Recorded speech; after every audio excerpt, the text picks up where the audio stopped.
Hey everyone, I'm Clue, and welcome to the data pack. So, Runechant, it's now open beta, basically. So the link to it is in the description. It's just the Planet Minecraft page. But if you do want to try it out, test it for yourself, or just play around with some of the features, go nuts, or even just pull it apart to learn what was made and how to do it and all that jazz. Go nuts, right?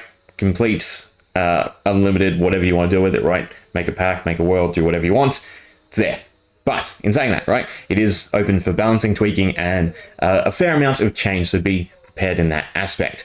Now, the other thing I do want to go over is the splashes, because I have tweaked them. As you can see, this one is the first flower to bloom was a sunflower. That is an ode to back when I used to post on TikTok.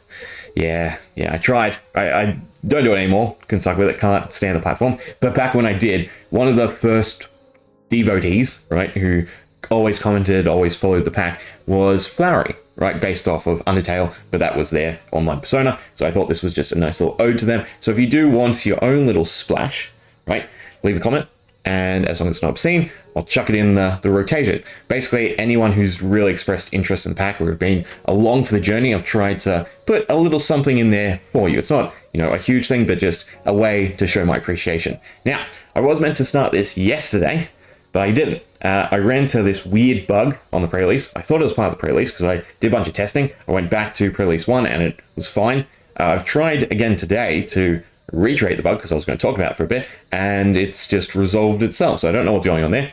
Nonetheless, we'll go back to using the latest snapshot. I think I will also change though. So I do like playing on the most current snapshot, but I think with 1.20.3, I will stop making the pack snapshots and it'll just be on the main releases. I think that's better for a lot of people who want to try it out and play. Now, in terms of what we're going to be doing, basically we're going to do them in, or this I should say, in 2 video segments, right? So basically we're going to go through the pack and look at the different features that are on offer, how to utilize them, how to figure them out, and then what they do. But then on the second half, or the next video, we'll go over the functional side of it, right? So we'll pull apart the commands I'm using and the functions so that anyone who's interested can understand how I went about implementing them for the pack. So starting off, we'll just hop into a world, and basically the main gist of the pack is to follow the advancements. So the advancements are meant to guide you. Now currently you are sort of bombarded with, well, at this point it's 7 tabs, but I have thought about how I want to deliver it to the player, and it will be tweaked and changed, and basically the only one you really will start off with is this Runechant's Beginnings, which is meant to obviously be the beginning advancement page for you to go through and start learning the mechanics of the pack.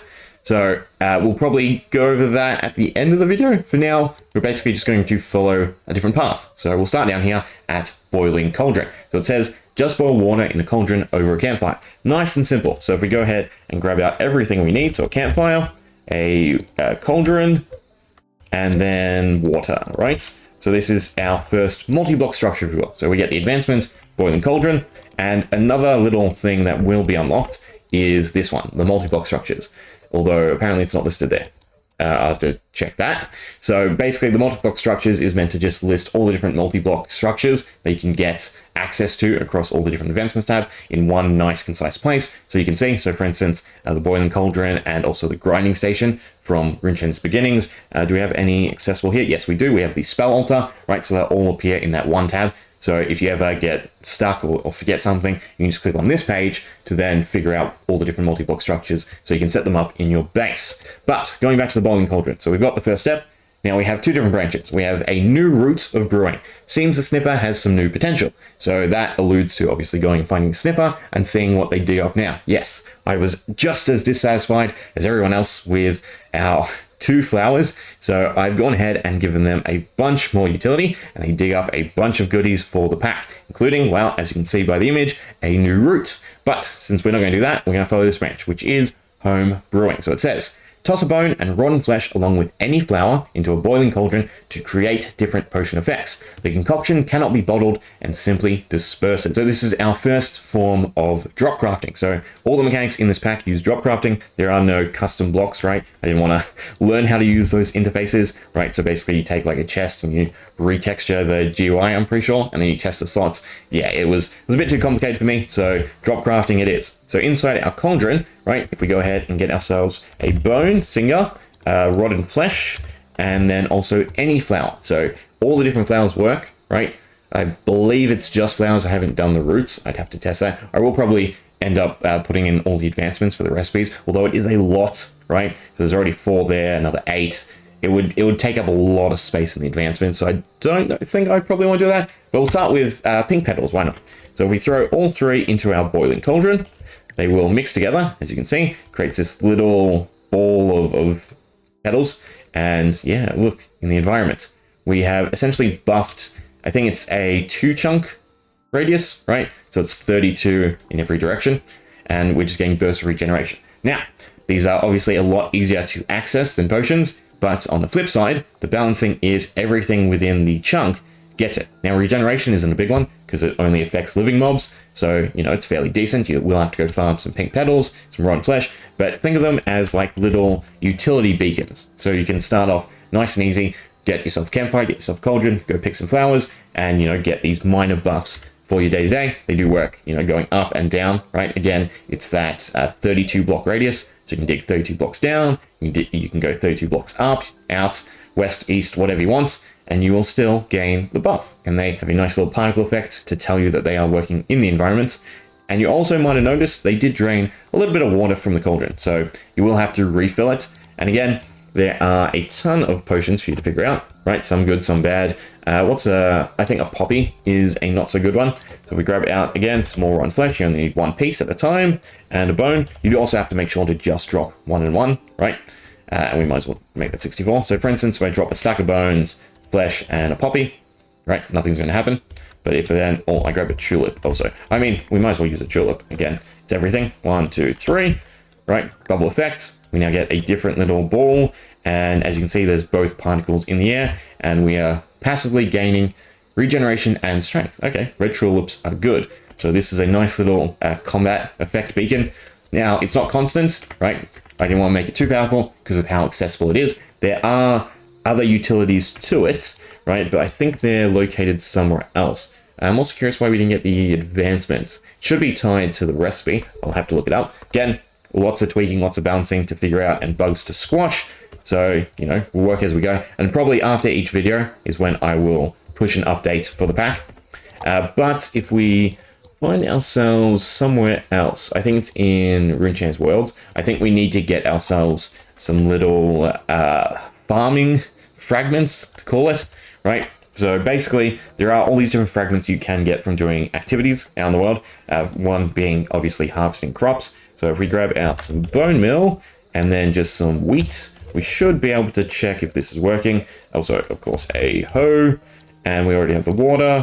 We'll get rid of that for now, right? So we'll just try and grow a little bit of wheat to see if this is indeed working, and we do get the fragment. And of course, I just realized they don't actually drop in creative, do they? So, can I break it with the hoe to make it drop? So we do actually have to pick up the wheat to get a chance at the roll, right? Yeah. God, mining is such an easier one. I guess let's just go creative. I don't know if we'll get it in... Sorry, let's go survival. I don't know if we'll get it in 64 seeds. I guess we'll find out. Can't remember how rare I made it, but basically there are a lot of different drops that you can just get passively as you are doing different activities. You should get an advancement with it as well. Oh, there we go. Fragment of growth. Perfect. We got 4 fragments of growth just from harvesting crops. As you can see, we got another advancement called Potion Dispersal. So if we go look that up, right, it should be in the World tab. So we have fragment of growth found by harvesting crops, which is what we did.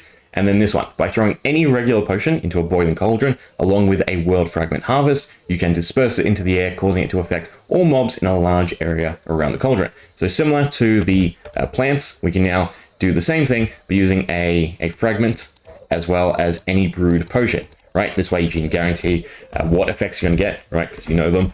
And, well, they're usually stronger effects. So for instance, let's find ourselves, again, it says regular, so not splash or lingering. I don't know, jump boost will do, right? So we throw jump boost, please work.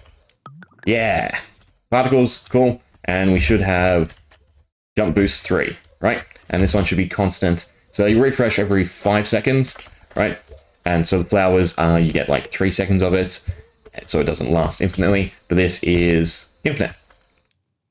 Cool. Yeah, so Cauldron Brewing, basically, right? And there are different steps to it, and there are, of course, other things to do, But we'll leave that for something else because they are technically a whole different mechanic. These two are very similar to one another, right? So Toss a Bone and Flower is like your entry level brewing now. And then you've got your potion making, so go to the Nether, get yourself a brewing stand, or go get a village, but then you still need blaze rods, right? And then after that, you can get yourself some fragments of harvest, and you can turn any potion into a big beacon effect, right?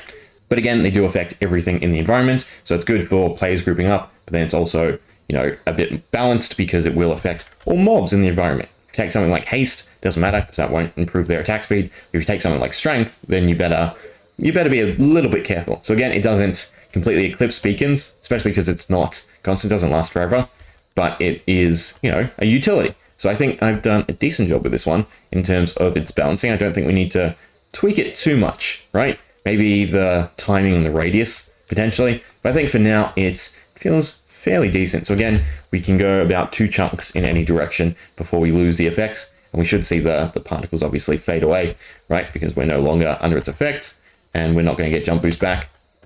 Right, but then if we re-enter it, particles come back, and of course we get jump boost again. Anyway, so we'll leave it there. That is the introduction to Cauldron Brewing, right? Again, just follow the advancements. We will streamline it. Oh, that's what I meant to do. If I roll a loot table, right? So if I go loot, give at all, I think it's Runechant fragments, and then we want enchantments, right? So we're looking for some different items, not just those. But apparently they're all we're getting. Oh, we got some ash. We should be looking for a little knowledge fragment, because that's the one I kind of want to talk about, but we're not getting it. Come on. Oh, no, it's ash again. I should have really just kept the items. I had them before from testing, just to make sure they work. And no, okay. I'm going to do this until I get one. Oh, there we go. First try. I swapped to the life fragment.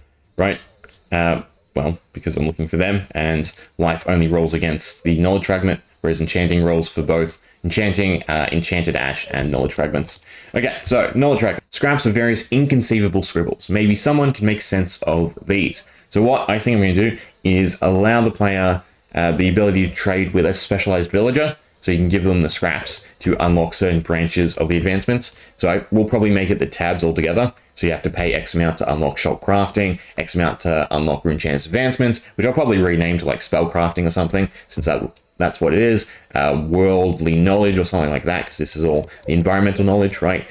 What you can find and then what they do, the season effects, the codex on beasts, right? I'll probably gate them all behind paying a villager with these fragments, and that way it eases the player into it, and they can also pursue the specific branches that they want, right? Because obviously they have different focuses. This is on mob hunting and boss fighting. This is all the physical stuff, right, to do with smelting and crafting, right? And then we have the world stuff. Then we have shop crafting, which is its own branch of special weapons, is what this leads to. And then obviously spell crafting is spells, right? So I think that's going to be the go, right?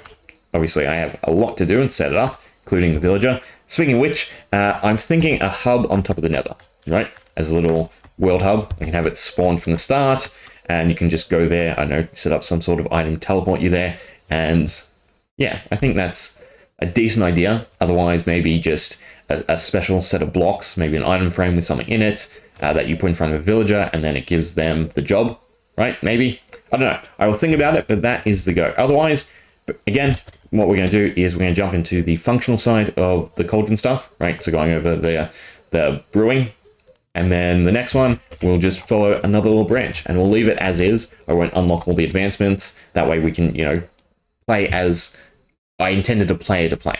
But obviously I do have to fix up some because this did not trigger. I mean, it's not a bad thing that it doesn't trigger because there's nothing after it, but it should give the player the advancement after the first brew. Anyway, nonetheless, we will leave it there. Hope you enjoyed. See ya.